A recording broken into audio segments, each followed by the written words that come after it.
Okay, we're going through all the beginning stuff all over again, replaying 7 hours worth of this all over again, just because the ending I got was not satisfying. And if you're not up for another adventure with me in this game, well, too bad. I'm gonna do it anyway, so you can just ignore me for like the next however long it takes me to play this. So, yeah, okay? I'm doing it. So, we're just gonna start, because goddammit, I got it. Endings. I can't handle a bad ending. I'm sorry. It's not satisfying, okay? It's really not, and I can't just leave it here. I can't. I could with Long Live the Queen, but that's only because that game was so fucking hard, and I'm just like, okay, no, I can't. It's just too frustrating. But this, something where it's just point and click and all you do is make decisions and read what's going on? No. I'm not admitting defeat to something that simple. No way. No way, no how. Alright. Winday 24 Sextilis AM 313. And we're introduced to Franz. Good afternoon, Professor. Good afternoon, class. The students are goggling at me, probably wondering why their teacher looks awfully young, and is wearing the same school uniform as them. Your teacher for this course is Professor Joanne Poe. I am not, however, Professor Joanne Poe. My name is Franz Byron. I'm a senior, and Professor Poe is the advisor for my capstone project. I was asked to stand in for the professor today during his absence. I think it's best not to mention that this is the first time I've ever taught a class. I told the professor as much in protest, but he said I could just say whatever I want to say about magic. Well, let's see how this goes. Welcome to the Introduction to Magical Science. It sounds harmless enough, right? Well, maybe so, but by the end of this semester you will have encountered almost every topic that you will be studying in detail over the next 4 years. So you should probably open your notebooks. As half the freshmen scrambled a pen and paper, I wonder what kind of student my professors thought I would become. These days I'm regarded as being very analytical, but how much of that was due to my own effort, and how much was due to the gauntlet that is Introduction to Magical Suffering, as we used to call it. Just think, 3 months ago these freshmen were still middle school students, oblivious to the woes and worries of the world. 4 short years ago, I was the same as them. Well, they knew what they were getting themselves into when they decided to study the science of magic in a conservatoire. The class has finally quieted down. It's time to start my first lesson. So, magic. I'm sure everyone here has used it before. As long as you have a bit of mana in you, you can use magic. You in the front row. I chose a girl at random. So when was the first time you cast a spell? I think when I was 7. I touched the wick of a candle and it started burning. Congratulations, you're normal. Some freshmen were giggling even though I wasn't actually trying to be funny. Most people unconsciously start using magic as a child and learn to control it as they grow up. But although you can use magic now, you probably don't know how you're able to do that. Or why some of you are good with fire magic while some others are better with water magic. Or why you can sometimes cast a particular spell but have no idea how to do it again. Well, what we call the science of magic is kind of the roadmap that we've made that will help you better understand these things. I stop and observe the freshmen. They seem interested enough in the subject. Well, maybe. Now that I'm up here, it really is hard to tell who's genuinely interested and who's staring right through me. As you all know, there are 5 magical traits that a human can have. These are courage, intelligence, willpower, faith, and compassion. Any magic is based on one or a combination of these traits. For example, water magic is based on intelligence. In addition, there are 4 types of magical abilities that can act on those 5 traits. They are summon, amplify, nullify, and transform. Don't confuse magical traits with magical abilities. Remember, the abilities use the traits. The act of applying a magical ability is called an invocation. Let's return to our water magic example. The most basic water magic is of course to make water appear. Whether you want to attack an enemy or to water your houseplants, the principle is the same. The water spell is cast by invoking the summon ability on the intelligence trait. I pick up a piece of chalk and write a magic formula on the blackboard. This is what we call a magic formula, and this one defines the formula of our simple water spell. You read this as invoke the summon ability using the power of intelligence. I face the freshman again. It's really one of the simplest magic formulae. It only requires one invocation. Summon is the most basic of magical abilities. If a magic spell makes any kind of physical matter appear or materialize, it almost certainly involves summon. Fire is summon on courage, wind is summon on faith. Don't worry, you'll have these memorized by next week. And then there's amplify, which is used to increase some aspect of your magic, to make it stronger, faster, larger. For example, a magician can increase the force of gravity by invoking amplify on willpower. Or, for example, a more common use of amplify is to strengthen a summon spell. I write a new formula below the water formula.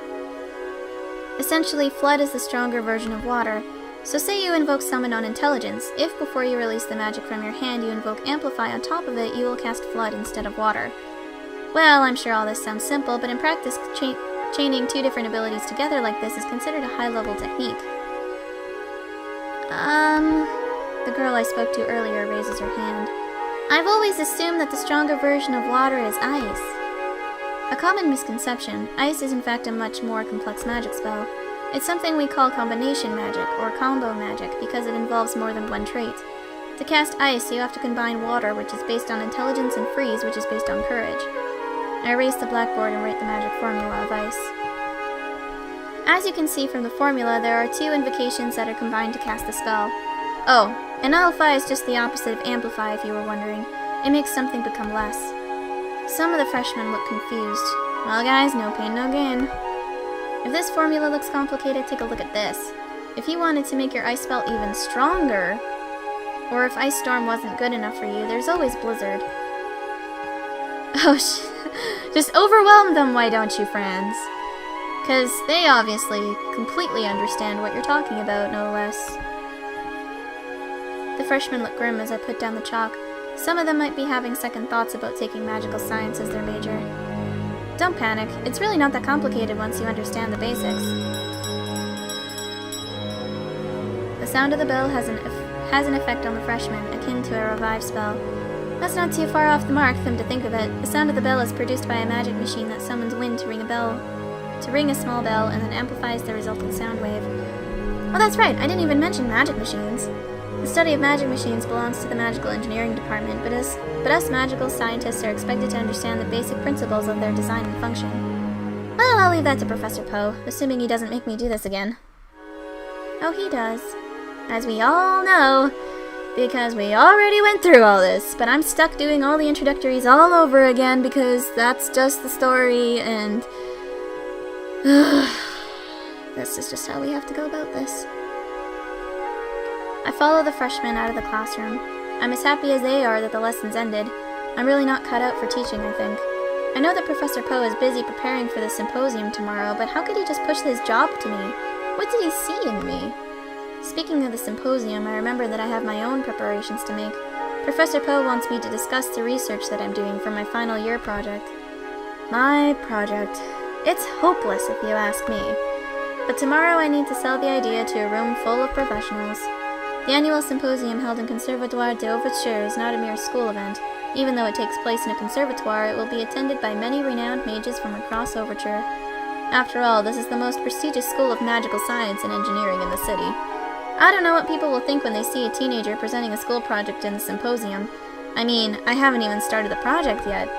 I stride down the hallway towards the main entrance, paying little attention to the dwindling masses of students. It really is a beautiful institution. In a few hours, these halls will be entirely empty. At such times, you would be hard-pressed to identify this place as a school. The conservatoire is as elegant as a lord's mansion. I recognize some of my classmates in the hallway, but I'm not close enough with any of them to bother with greetings and such niceties. Well, that's hardly surprising. We're just strangers who happen to be sharing the same road in life. After this year, we'll go our separate ways. Hey, friends! Well, here comes an outlier. I turn in the direction of the cheerful female voice.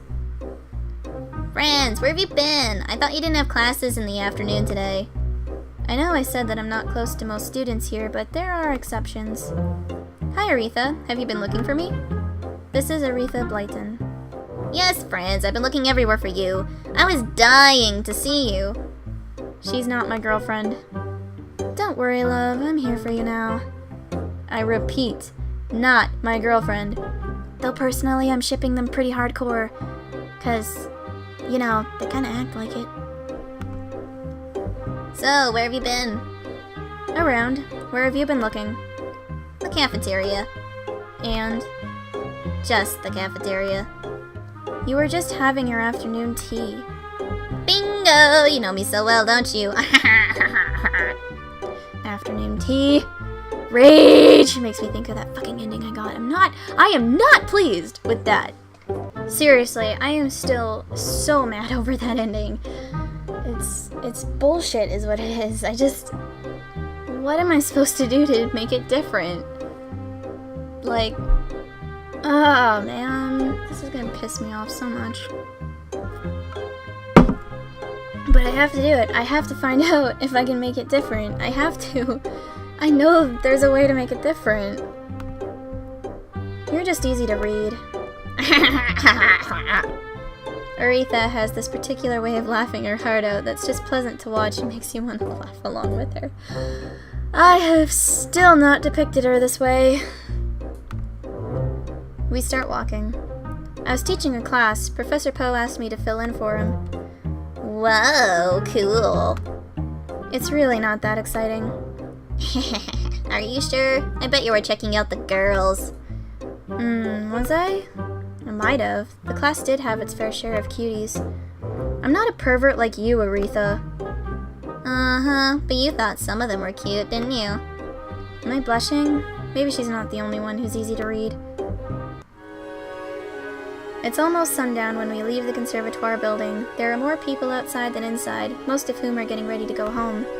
While we're walking toward the street outside the conservatoire courtyard, a girl I don't recognize notices us and waves. She's wearing the same uniform as Aretha, which means she is a magical engineering student. It must be one of Aretha's friends.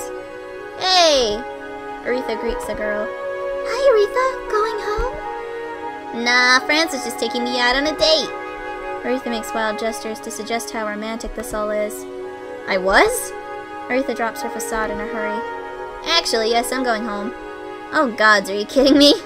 The girl chuckles at Aretha's little joke and they start chatting. Aretha certainly has social skills. She's the kind of person who can make friends naturally with almost anyone. Sometimes I wish I could too, but then again. Okay, bye then. See you tomorrow, Aretha. The girl turns to me. Bye, friends. Bye.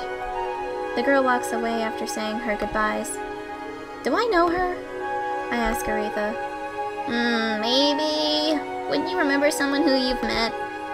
Not at all. I often meet people whom I don't know, but who seem to know me.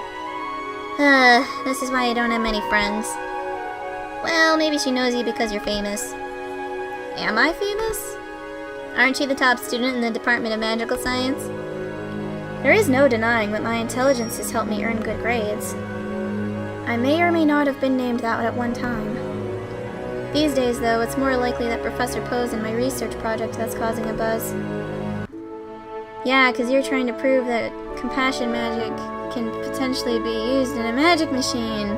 And apparently, when I first played through the game, you fucking failed! I had a feeling that would happen. There's gotta be a way to change that. Outside the conservatoire, the street is crowded with people who have just finished work and are jostling to go home. Aretha and I cross the street to a crowded omnibus stop. We get in line behind a dozen other people. Aretha stands in front of me. Isn't the line a little too long? She turns back to face me. Can't be helped, it's rush hour. Across the street, just outside the conservatoire, I see a student picked up by a personal chauffeur in a carriage. He gets into the carriage and plops down in the back seat while the driver sits in front. Once he's comfortable, his driver uses faith magic to manipulate the wind around the vehicle. The carriage floats into the air and presumably off to home. I want my own carriage, too. I give Aretha a look that says, who doesn't? Oh, friends, you're gifted in faith, aren't you? Yes, but I don't own a carriage. At least you'll be able to fly one of those one day. Oh, I know. When I get a carriage, you'll drive me around, okay? Anything to make you happy, my dear. Then you'll buy me a carriage? You know what, though? I guess I should just look for a girlfriend rich enough to have her own carriage. Aretha tries to fake a sulky pout, but the corners of her lips are slightly raised. A different kind of carriage whizzes by. At its back sits a man and a woman, while the driver again sits in front. Unlike the previous carriage, however, in this one, the driver isn't controlling air movement directly. Instead, he simply places his hand on a metal pad. You could always get one of those magic machine carriages. Uh-huh, there's that option too. You don't need to be gifted in faith to drive that kind of carriage because the magic machine will do the summoning. But I'd still rather make you my driver. She says that with a wide grin. A few seconds pass and another carriage flies along the street, and then another. More people come and stand behind me. It's hot and stuffy in this crowd, even though we're outside. At last we see an omnibus turn a corner and head our way. I feel like I'm noticing more things that weren't apparent to me before. Like, this guy up here. Like, Oh, he must be the person who's controlling it. It's kind of weird that he's completely unprotected from the elements, though, if he's up there. Like, what if it rains? What's he supposed to do? Somehow carry an umbrella, but also carry this massive thing around with people on it? Like, that doesn't seem very realistic to me, but... Well, then again, it's flying cars and magic, so this isn't really realistic to begin with, so whatever. Its flying platform is designed to carry 36 passengers at most, but it's packed to the brim. There's no chance that we'd fit on there. I told you it'd be crowded.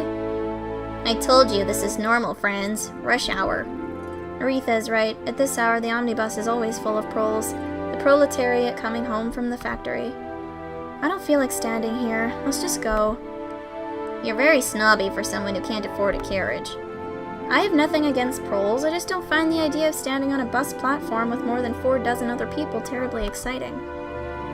You have the attitude of an aristocrat. I don't know whether it's a good or bad. Oh. I don't know whether it's good or bad. Fake it till you make it, right? We head in the direction of an aristocrat neighborhood. The proles don't commute through that area, so the omnibus won't be as crowded. I look up and see that dimming orange of the western sky. The sun is just now set. As the city darkens, a man in a uniform walks to a nearby pole on the sidewalk. Excuse me. When he gets there, he raises his hand and points to the top of the pole. A ball of amber light appears and hovers a few inches above the pole, illuminating its surrounding area. So it goes across Overture, every night. That worker is one of the illuminators employed by the government to brighten the city streets. If you catch the right omnibus at rush hour, you can see the results of hundreds of these illuminators' efforts. Overture slowly starts to twinkle as you glide over the city. The city's modern look and its clean, almost shiny, multi-storied buildings and brick-paved streets are teeming with flying carriages. There are magicians everywhere, and magic machines are installed on every street corner. Overture is glorious, not just a city of magic, the city of magic. It's getting late. We should walk faster. Aretha pulls out her chronometer and checks the time. The air inside the chronometer is continuously in motion to keep the minute hand and the weightier hour hand rotating. These hands stay accurate all day as long as the chronometer is charged with mana every morning. She puts the metal timepiece back inside her pocket. So since you're in magical engineering, I guess your final year project is related to magic machines? Aretha's eyes seem to sparkle at the mention of her final project. Of course, I already have a title for it. Application of binary logic and arithmetic in magic machines. What? Application of binary logic and arithmetic in magic machines. She recited the title in a single breath. Yeah, I heard you the first time, but what the heck is that? You don't understand? I thought you were the smart one. I understand the words, but to me that sounds like you're trying to get a magic machine to do math. Bingo! You're the first person to guess it right away, friends. Aretha is beaming. Apparently she's proud of this idea. Aretha, that's preposterous. It is not, and look who's talking. Aretha is right to call me out. The topic Professor Poe convinced me to undertake is even sillier than magical math. I guess we are in the same boat, sort of. So which professor forced you to do this? Oh, no, you misunderstand. I chose that topic myself. It still amuses me that Franz is shocked by that. Aretha, we truly are star-crossed. You've committed the academic equivalent of a suicide by choosing your hopeless topic, whereas I'm about to be murdered by mine.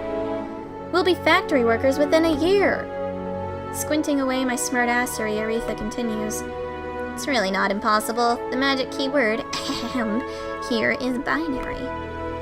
So we're used to doing numerical calculations in groups of 10. We have 10 fingers and 10 toes, right? This is called a base 10 numerical system. But actually, there's no rule that says you must use base 10. For example, there is something else called a base 2 numerical system. Numeral, I should be saying.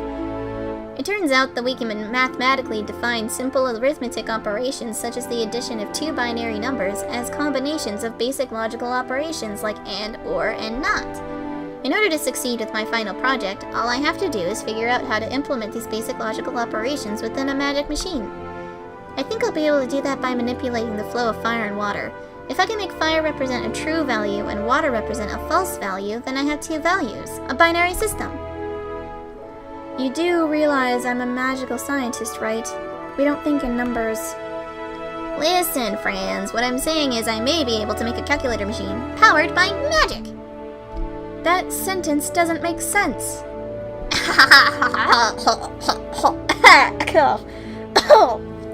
That kind of hurt, actually. Well, it felt weird, at least. Whoops. That's okay. You'll come to understand my genius someday. I don't tell her this, but if Aretha is confident about her project, it's probably going to be a success. It's easy to forget because of what a whimsical character she is, but Aretha is a very intelligent person, and when she puts her mind on something, she has the willpower to see it through to the end. Well, if she can make magic do math, then maybe I don't need to worry too much about my own impossible project. Finally, we reach the omnibus stop. Well, on the bright side, I do make her sound like a very whimsical character, because her voice is just... It's interesting, that's for sure, and I came up with that on a whim. And then her laugh, oh dear lord. It's nothing like what the game describes. Okay. Before long, an omnibus arrives. As I thought, it's nearly empty. This one is heading towards my house. Aretha and I normally go home on the same omnibus, but the buses at this stop travel different routes, so we need to part ways here. Well, take care. Say hello to Dr. Blayton for me. Will do. See you tomorrow. She waves me goodbye before stepping onto the omnibus. As her omnibus pulls away, I take a deep breath and look around. This neighborhood is slightly nicer than my own. It would be nice to own a house in a place like this someday. A young man rounds a corner off in the distance. Even from here I can see that he's dressed magnificently, but the only reason I notice him is from his stride. He looks angry. Frederick! It's quite unusual to see a man of such high social standing walking alone on the street. Usually they don't bother to walk anywhere since they have their own chauffeurs. His strides are long and fast. He's virtually stomping down the street, and his face is a long scowl. It would be wise to avoid his attention, I think. Perspection switch. Alright. So, I'm gonna end it here, because, yeah, it's probably gonna take me a while to get through all this all over again. I just want to start getting to the points where I can make decisions, and then making the different decisions, but I want you guys to come on this adventure with me, and you know what, if there's new people who haven't seen the first playthrough, then, well, might as well go through it all again. And besides, I'm hoping that I'm making it a little more interesting to go through it the second time around, hopefully making maybe different comments than I was before, not nearly being as surprised by certain things because I've already seen them. I don't know. I need to get an ending that's more satisfying, so we're going through it all again. Alright, I'll see you guys in the next one. Later! Hey guys, and that was an octave higher. If you're interested in checking out the next episode, then just click on the icon on the right-hand side. If you're interested in any of the other games that I have listed here that have very similar storylines that are pretty intricate, I would say to check them out as well. And if you want to subscribe, just click my icon and we're good to go. So yeah, see you later.